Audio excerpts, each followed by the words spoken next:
if you don't have surgery tomorrow, you're going to die. And I said, I don't want to die. I was addicted to food. I was living to eat and not eating to live. Don't let me be 400 pounds. So I was 397.3, 397.8.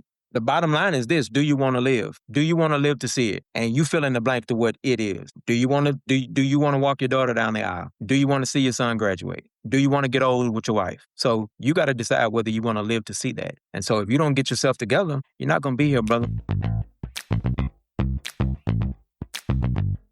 This is the Real Health Black Men podcast, where we empower men to take control of your health. We provide vital information and build community support. So join us as we discuss everything from major health challenges to mental wellness and physical fitness. So if you're ready to level up your health and your life, you're in the right place. Let's get started. Welcome to Real Health Black Men. Today, my guest is my friend Dezra Nauls. I'm excited about our story that we're going to share today. He's going to share his health journey.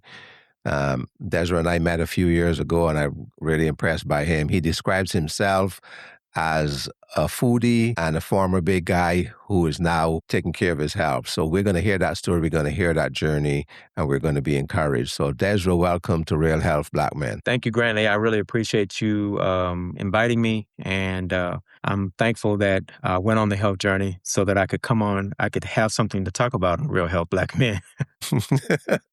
Well, we all have a story, but thank you for being here. So introduce yourself, tell us a little bit about where you're from, a little bit about your family, and then just ground us in so we can get started. Well, I'm a newly minted 50-year-old African-American male. Welcome to the club. Thank you. Just turned 50 here recently. I'm originally from Houston, Texas, from the South. And as you guys all know, I'm from where all the good food is. There on the Gulf Coast. So all that good fried seafood and all that stuff that's bad for you.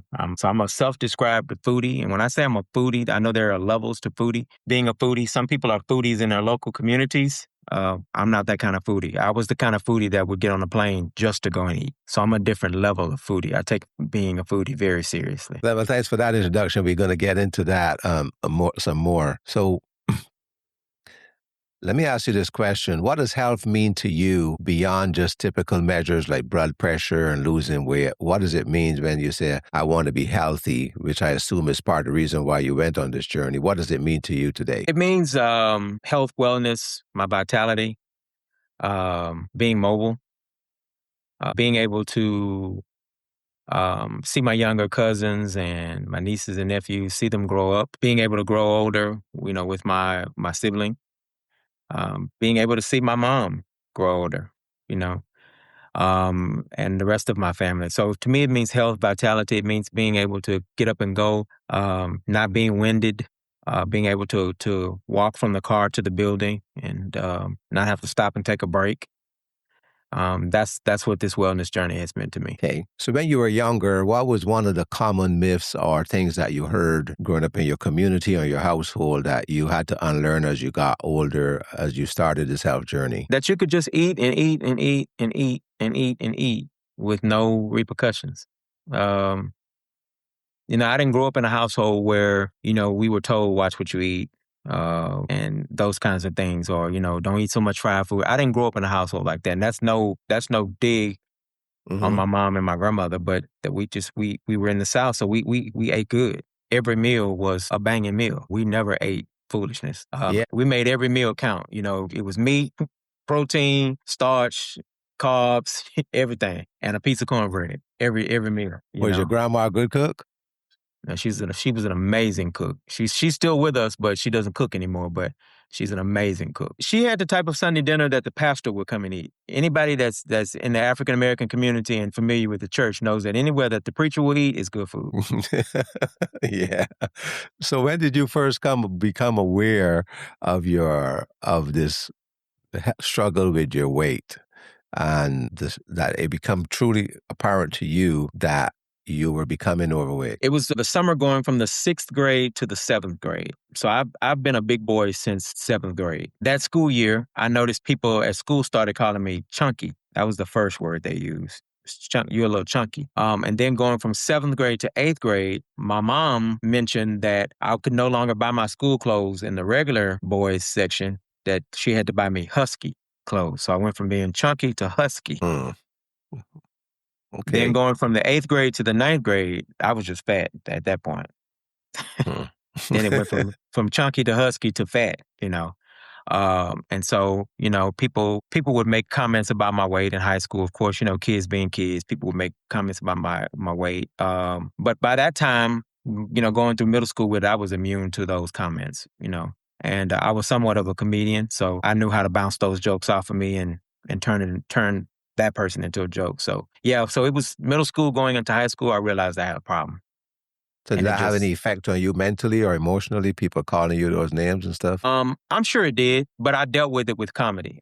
My response Mm. was always comedy. So, Okay. I was pretty good at playing the dozens. So, you can talk about my weight, but when I start talking about your mama, it's over with. So, Yeah. so that was Did my you defense mechanism. did you play any sports in high school? No, I did not. I did Okay. not. The last time I played sports was 3rd grade. Third grade. Okay. So you became aware that you were overweight at what age that you became aware of it that you felt like you needed to do something about it? My early 20s. My early 20s. But I didn't take it seriously. I just ate, I ate and ate and ate and ate. I would lose a little weight, gain a little weight, lose a little weight, gain a little weight until I got in my 30s, and it was out of control at that point. I think in my 30s I think I was like 30, 31 was my first time being 300 pounds. Japan. Or at that time, were you still traveling around just to eat? I mean, going to different cities just to eat and have dinner and stuff? That's about when I could start to afford it. Then, when I got in my 30s, I could actually afford to, buy a plane ticket and just to go somewhere and eat. So my 30s and 40s, that's what I spent my 30s and 40s doing, going everywhere and eating. They opening up a new restaurant in Atlanta, I'll be there. Hmm. Wow. Bellagio got a good buffet in Las Vegas, I was there. So you would you say that you had a affinity for food, or would you say you had an addiction for food? It was an addiction. I was addicted to food. I like to say it this way. I was living to eat and not eating to live. Okay. And from your experience, would you say the addiction to food is similar to other addictions we heard about, or is that a term that you coined yourself, or is that No, an actual addiction? it's absolutely the same. Now that I've gone through it, I can tell you, and I've never been addicted to drugs. I've never been addicted to alcohol or anything like that, gambling. I've never been addicted to any of that. However, I have been addicted to food, and I'm willing to say now that I have broken the addiction to it, I can tell you that it is likened to being addicted to anything else. Okay.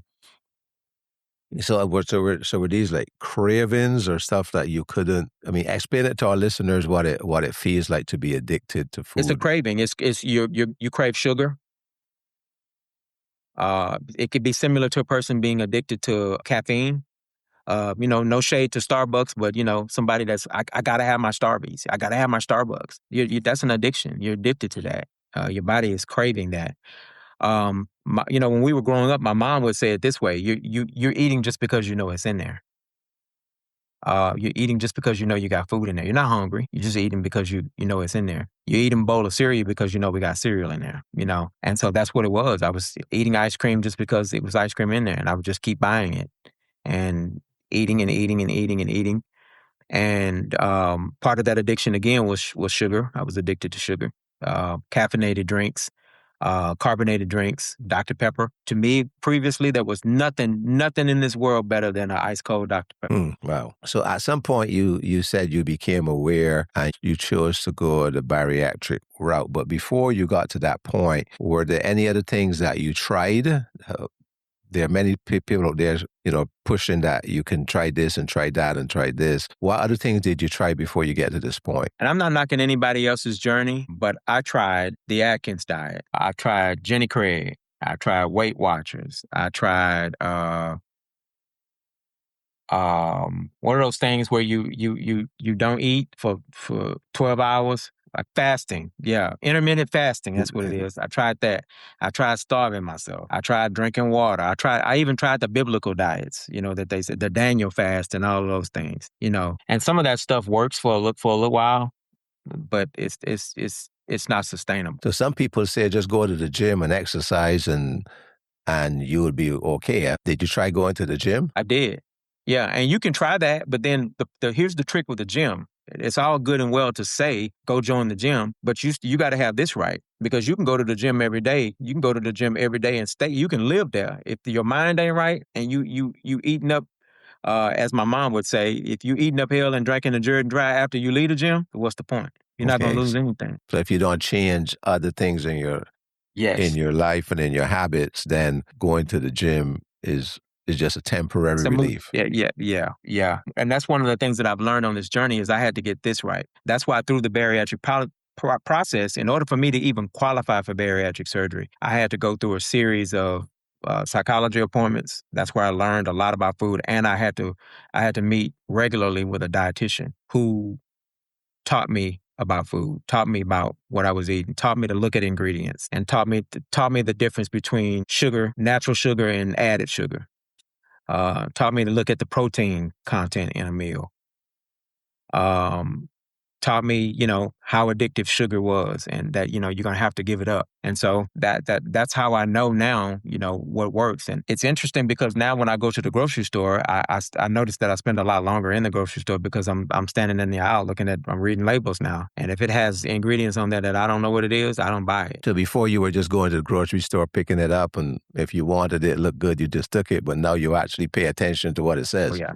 Yeah, Yeah. I'm looking at the added sugar. I pay attention to natural sugars. Natural sugars are not that bad for you, but it's that added sugar that gets you. When they have to add sugar to it to make it edible, Hmm.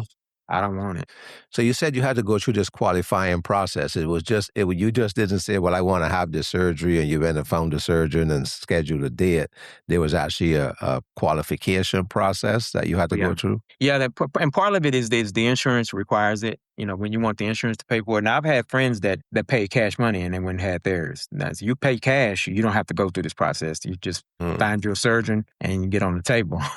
But because I wanted the insurance to pay for it, there's a process. There's a qualification process that you have to go through. First of all, your insurance has to have a bariatric policy, and that's part of the reason why I wanted this surgery. I started wanting this surgery in my late 30s, early 40s is when I really wanted it. And my previous employer didn't have a bariatric policy. They wouldn't pay for it. Even if my life depended on it, they wouldn't pay for it. So lucky for me, I received another opportunity at another company. And a part of me even taking that job was I did some research on the company and their insurance that they offered, and they had a bariatric policy. And that's one of the reasons that I took the job, was because I knew at some point after I was there a certain amount of time, I could go and have, if I build up my time off, I could go and have the surgery. So I went through that process. So would you say that the process was valuable, what you learned in the process leading up to it, do you Oh, yeah. count that as being valuable, or that you were just checking boxes? No. I would say, if I'm being 100% honest, probably my first and my second appointment was checking a box. Mm-hmm. But then after I started reading and doing research, because they send you through classes and you have to read materials and they test you on it. And so Mm-hmm. I started, reading, and, it started getting interesting to me. And I learned a lot about myself, and I learned a lot about my addictions, and I learned a lot about, why am I gravitating to this food, and, why do I have this understanding of how food works, and, how did I learn this? And so once I realized that, and my dietitian told me one day, she said, when you realize that you're going to have to break up with food, your relationship with food is going to be forever changed. When you get to that point, that's when it'll really click. So you sound to me like you were learning it was not just a physical change you had to go through. You had to go through like a mental change, Or mental and emotional. it's physical, it's mental, it's emotional, and it's spiritual. Mm. Because there was a bunch of days I had to say, Lord, you're gonna have to help me. Mm-hmm. There were several days I had to remind him what he said to me. I had to remind him, tell him what he said. You said Mm-hmm. that you would never leave me nor forsake me. And so I'm in this situation. I need to lose this weight. You're gonna have to help me. And if you don't help me, I'm not gonna be successful. And so it's a strange prayer to pray, but I prayed to the Lord. I said, Lord, don't ever let me be 400 pounds. That was my prayer. And I know somebody out there saying, what, you prayed to God? Yes. I'm talking about this. This is the relationship that we and him have. So I told him, just whatever you do, don't let me be 400 pounds. And so I was always, he has a sense of humor. So I was 397.3, 397.8.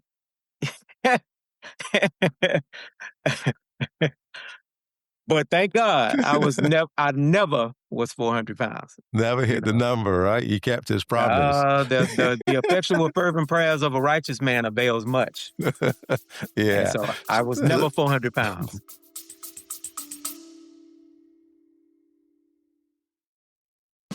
Excuse me for one moment while I take the time to tell you about my new website, grantleemartelli.com. Here you will find links to all my podcasts, both audio and video versions, and other things that I do. So check it out, grantleemartelli.com. That's Grantley with a Y and Martelli with a Y. And continue to follow us on Facebook and Instagram. Now let's get back to the program. So let's talk now about you. You decide this. You're going through the pre-qualification. The day is set, and take us from there into the process and then the recovery. So it's important to note that prior to the surgery I had never been hospitalized ever in my life. And so, of course, I've been to urgent care, been to the emergency room, but I've never had to be hospitalized. So this is my first time being hospitalized.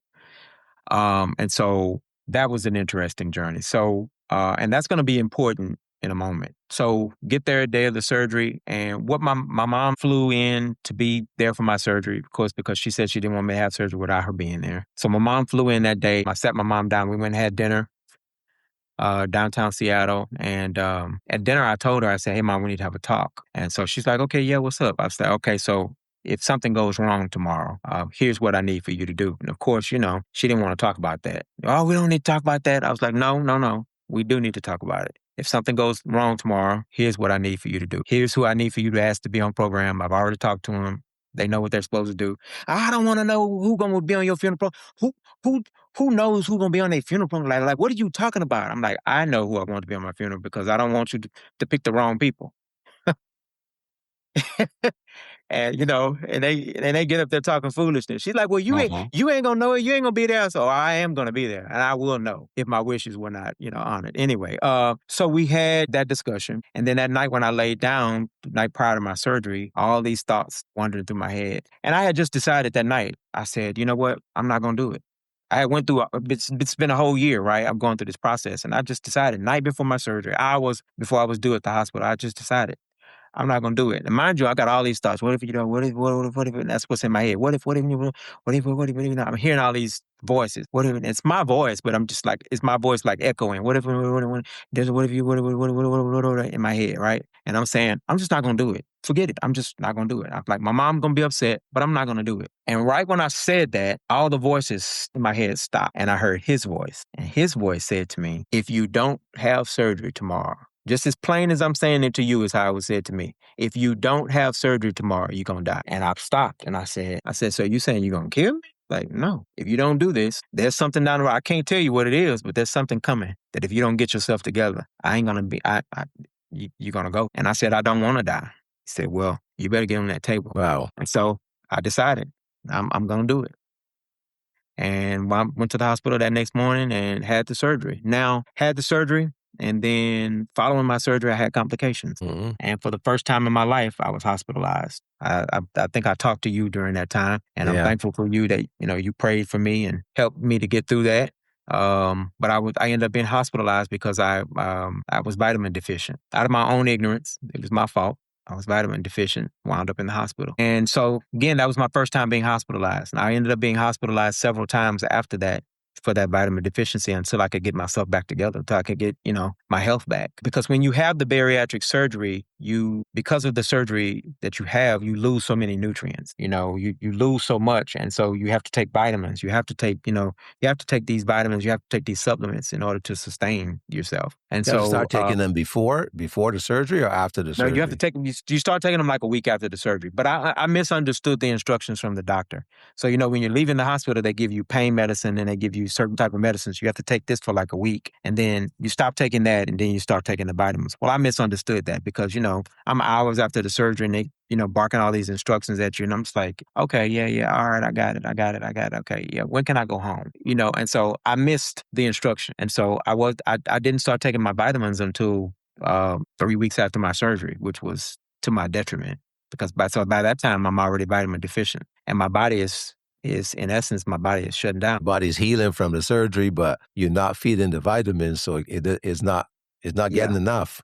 Yeah, and It's you're not healing, getting. so you're on a liquid diet, and so Hmm. you're not eating anything, so you're on a liquid diet. You can only drink protein water, and then you get to the next point. You can have the protein drinks, and I don't want this to discourage anybody from doing this. Your journey is going to be your journey, but I'm just Hmm. explaining to everybody that this was my journey. I didn't listen, so when you go and you do it, make sure that you're very clear on what your instructions from your surgeon is. I was not clear. Yeah, My fault. or have somebody in the room with you to Yes, listen. because Yeah. I missed those instructions, and so I was 2 weeks behind, and so my body went into a mode where my potassium got low, and as a result of my potassium getting low, I lost feelings in my legs, my vision. I started losing my vision, and I was nauseous. So I was spent the entire day nauseous all day long. And so of So course that means you had to go back into the hospital then. I did several trips to the emergency room. I was hospitalized every time, and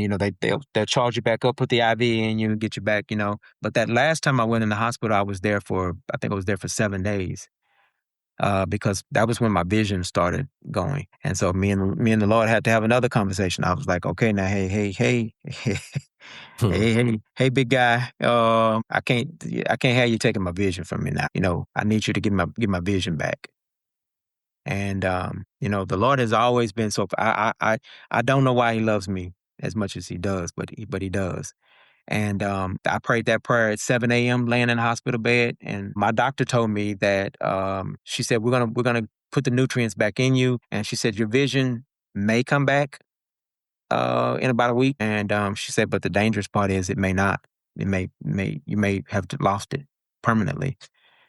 And I thought to myself, I was like, "You obviously don't know the God I serve." So I'm like, "He ain't gonna let me go out like that." So Uh, it was just blurred, or was it completely gone? it was blurred. Blurred. No matter how much I squinted, I couldn't see anything. With my glasses on, I couldn't see a thing.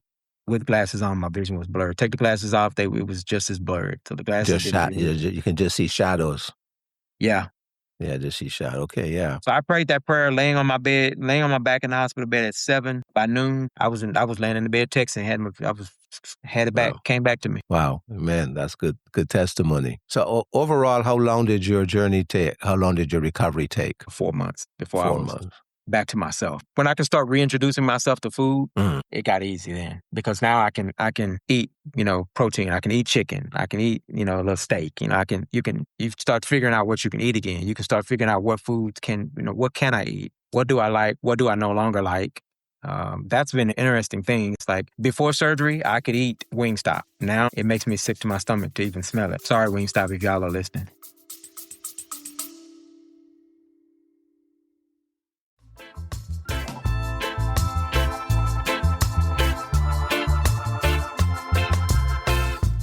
There are lots of changes happening in the world today. It's troubling the way that science is being replaced by political ideology and myths. We as people of color don't have the luxury of being victims of ideological debates. There's over 50 years of evidence of the disparities in health outcomes and healthcare quality for people in our communities, and death is irreversible. We know that science wins, so we have to, now more than ever, seek out credible voices, competent medical professionals, and grounded research, because our lives depend on it. We need to take control of our health and of our health care, and we need to become our own advocates. This podcast will do its part, and there are other credible sources out there for you to turn to. So let's not get weary or complacent, because your life matters.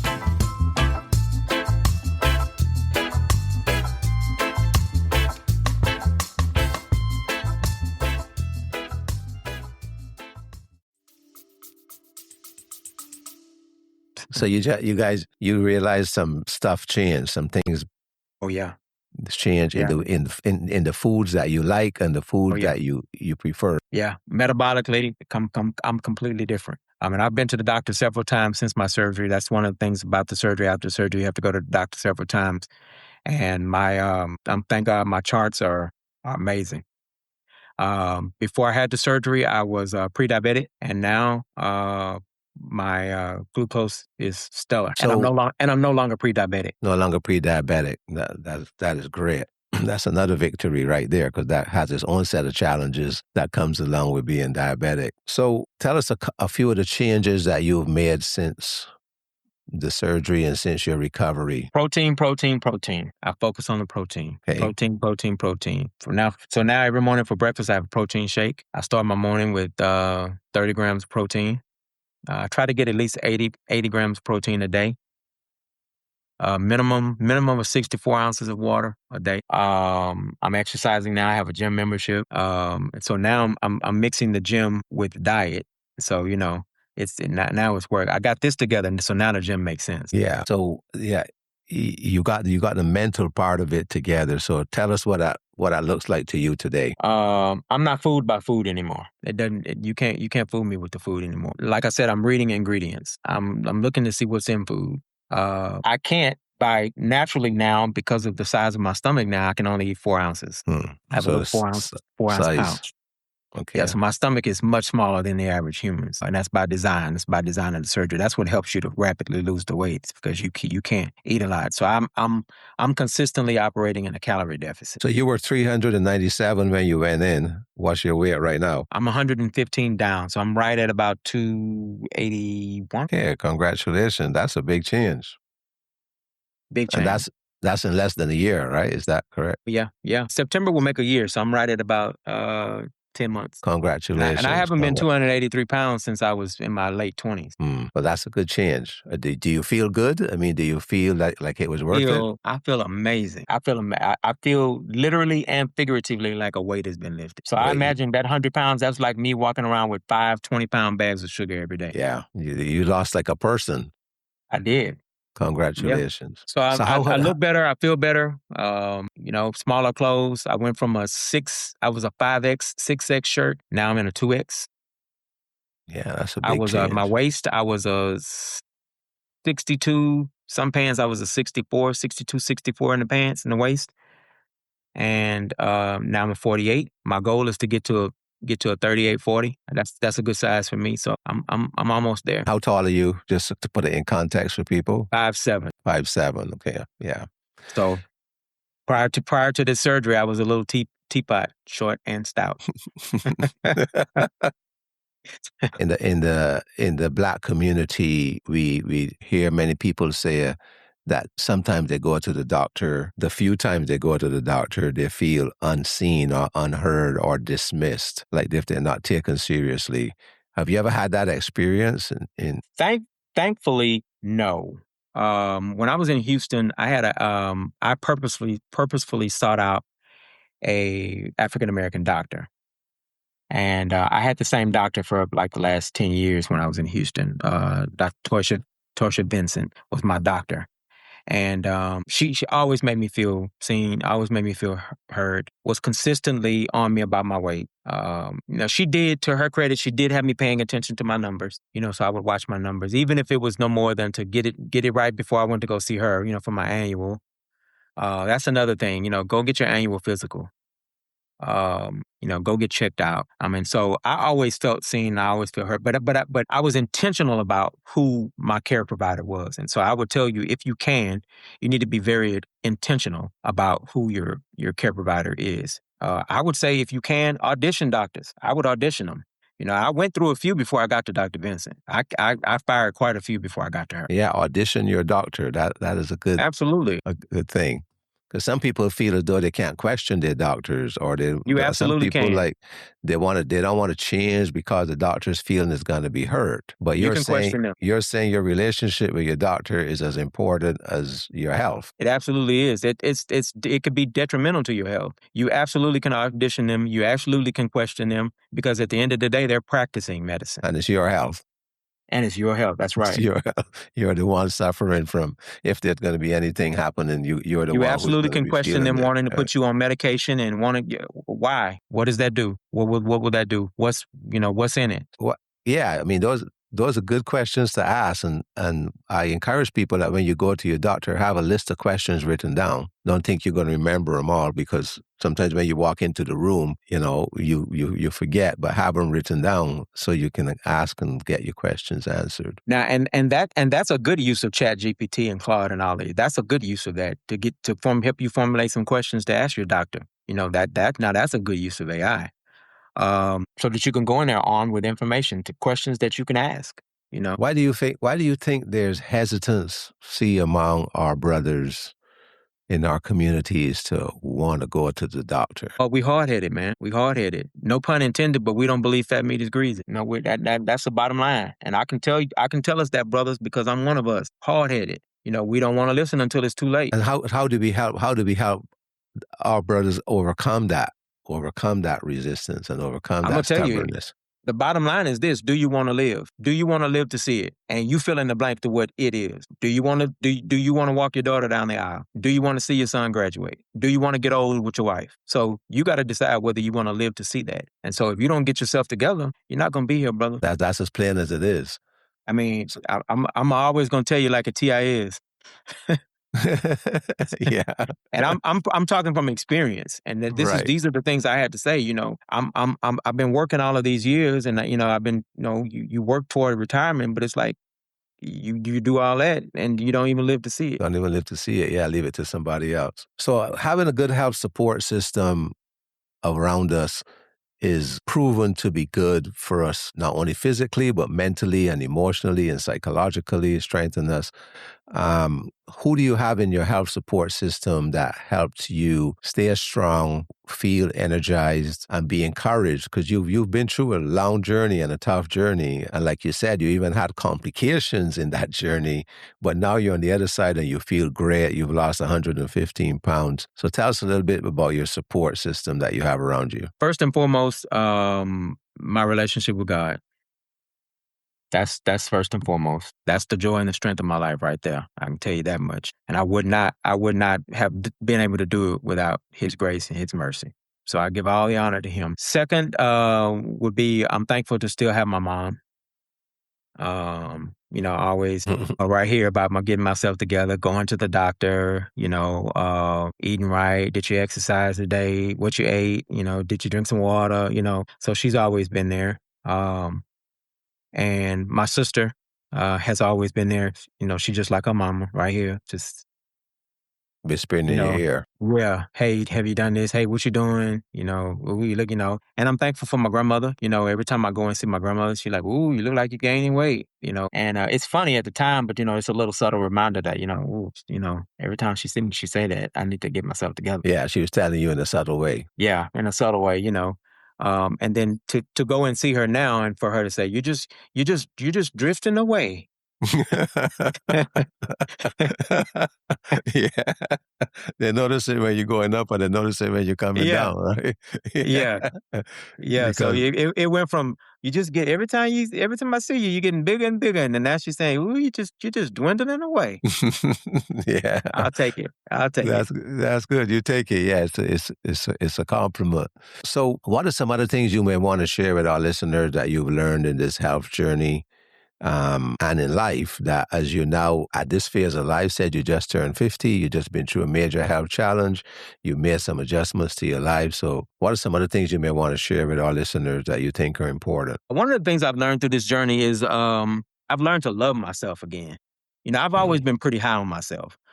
I've never struggled with self-esteem. And so this surgery or this weight loss process didn't give me my self-esteem back. Even as a big guy, I've always had great self-esteem, felt pretty good about myself. Sometimes to my detriment because, had I really been conscious of what was happening to me, I would have stopped eating a long time ago. But I just kept eating. I kept eating, as long as I could buy the clothes. I always dressed nice, was able to put, nice clothes on and stuff like that. So I never struggled with that. But I learned to love myself again, and I'm loving myself in a different way now. I'm loving a new me. And so I would tell the listeners to, I would actually dare them to dig into your relationship with food. Really look at what you're eating. Really looking at where you're eating at. Look at the ingredients that are in your food. Even stuff that says organic. Pay attention to that stuff. Pay attention to what you're consuming. And I would challenge you to understand your relationship with food and then act on what you learn. So I want to go back a little bit. You said you learned to love yourself again. What does it mean to love? What do you mean by love yourself? To love yourself is to take care of yourself. Is to want to see you healthy, want to see you happy. And I wake up in the morning with a new determination. What will I discover today? I only weigh myself once a week. And so, every Monday, of course, every Sunday going into every Monday, it's like, all right, what's our weight this week? Yeah.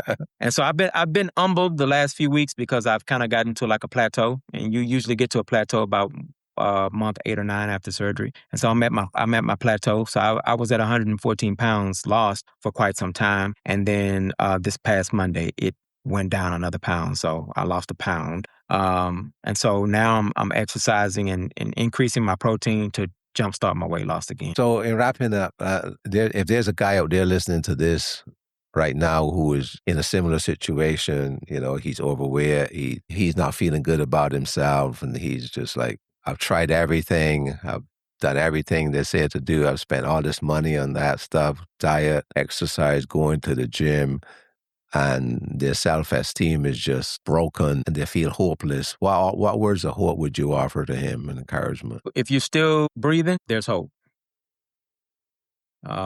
If you have the will, there's hope. First and foremost, I would tell that brother to make sure you go to the doctor. Know your numbers. Know where your blood pressure is. Know where your glucose is. Know, your sugar and, all that stuff. You need to know your numbers because you need to know what your baseline is. And if you have insurance and your insurance has the ability for you to have bariatric, you can go and talk to a bariatric doctor. Doesn't mean you're going to end up having surgery. There are non-surgical options out there. I just chose surgery because of where I was. I was past those non-surgical options. Mine required surgery. So if you can go to see a bariatric specialist, I would encourage you to do that. And they'll tell you what your options are based on where you are in your health journey. Yeah, one of the things that I've learned in this journey with this podcasting and my health journey is two things. You said one of them is know your numbers. And the other one that I've come up with is without good information, it's difficult to make good decisions. So a lot of times we need to go to the doctor, not like you said, that you're going to go and have surgery or next month, but you need the information. You need to know your numbers. You need to know all those things. You need to have information and have conversations so that you can make a decision. Yes.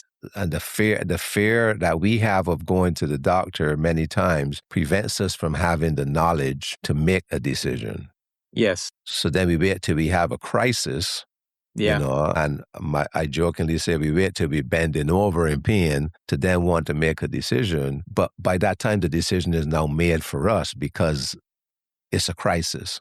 Yeah. So guys, know your numbers and remember that you need information to make good decisions. And it doesn't mean you're going to make it tomorrow, but you got to have it so that when the time comes, you can make the right decision. And at least go in time so that you can have options. Yes. The sooner you go, the more options you have. Yes. So Dezra, I really want to thank you for sharing your story, and I really want to thank you for being open and vulnerable with our listeners. If somebody wants to get in touch with you, what contact information could I share with them? You can share they can follow me on Instagram. I'm on Instagram. I am Dezra. My name is spelled Dezra. So I am Dezra on Instagram. They're welcome to reach out to me. And if I can help you, if I can encourage you, if I can provide you with any information, you can hit me up on Instagram and I'll be there for you. Well, thank you very much. I look forward to seeing you sometime soon. Let's make plans to have coffee sometime so I can get to see you and take a picture with your new self. Thank you for being my friend, and thank you for giving me the time tonight. Absolutely. Thank you for inviting me. I really appreciate you, and thank you for all the encouragement over the years. Well, I'm here for you, brother. Write us at realhealthblackmen@gmail.com. realhealthblackmen@gmail.com. To support this podcast, go to buymeacoffee.com/realhealthblackmen. buymeacoffee.com/realhealthblackmen. And to become a corporate sponsor, send us an email.